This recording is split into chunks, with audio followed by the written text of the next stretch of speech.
And at this point, Mr. Speaker, I want to give thanks to the late Dr. Miles Monroe, Mr. Speaker. I want to give thanks to the late Dr. Miles Monroe because it was him and the group of lawyers he put together who came and made a meaningful, constructive contribution to this amendment and suggested that this be put in, Mr. Speaker. And we accepted it. Notwithstanding that in English law and in our law, sex is settled. We said, no, we can put it in anyhow, just for the concern that the member for Marcus City brought up. We don't want anybody to then say, well, we ain't sure that might mean sexual orientation. No. Male or female, Mr. Speaker. So ironically, we dealt with that. I want to deal with this last issue, Mr. Speaker, and that's at birth, because the member brought up the issue at birth. Mr. Speaker, in our Constitution, in Article 15, we talk about the protection of the fundamental rights and freedoms, Mr. Speaker, and we talk about sex. That's the only place in the Constitution now the word sex is. And Mr. Speaker, this amendment which is suggested for this particular Article 26 that we're now doing, to say that male and female at birth, if we made that amendment, Mr. Speaker, we then have to make the same amendment for sex in Article 15. We'd have to say that you were protected your sex at birth, Mr. Speaker. Now, what is the challenge to that, Mr. Speaker? The challenge to that, Mr. Speaker, is that under our law, we protect persons before they're born.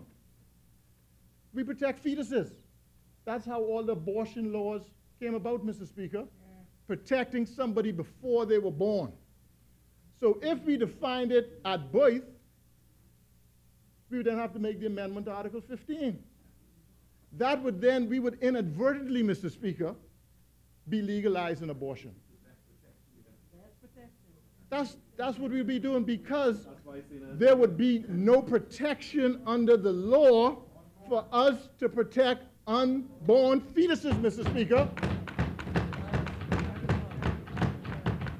So I just want to make sure, Mr. Speaker, that that point is understood. So, Mr. Speaker,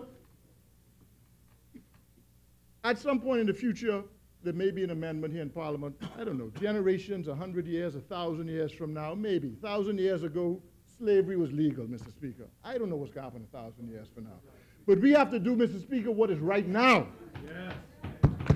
We have to do what is right now, Mr. Speaker. We are one of very few countries still left in the world where this discrimination exists, Mr. Speaker.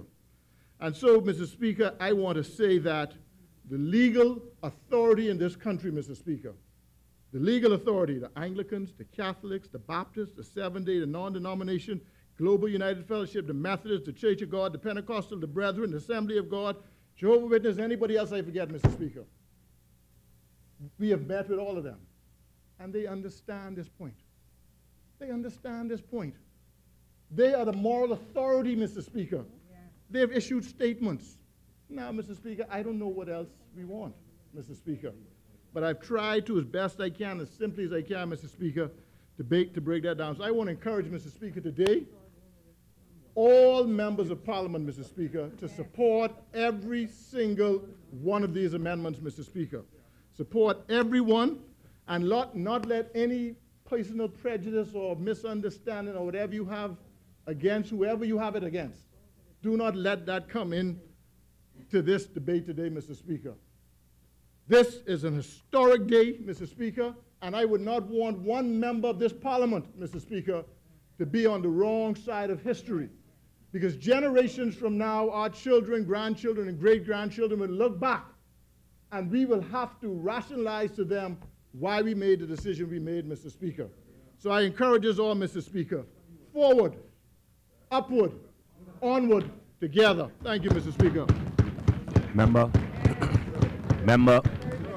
for Marathon.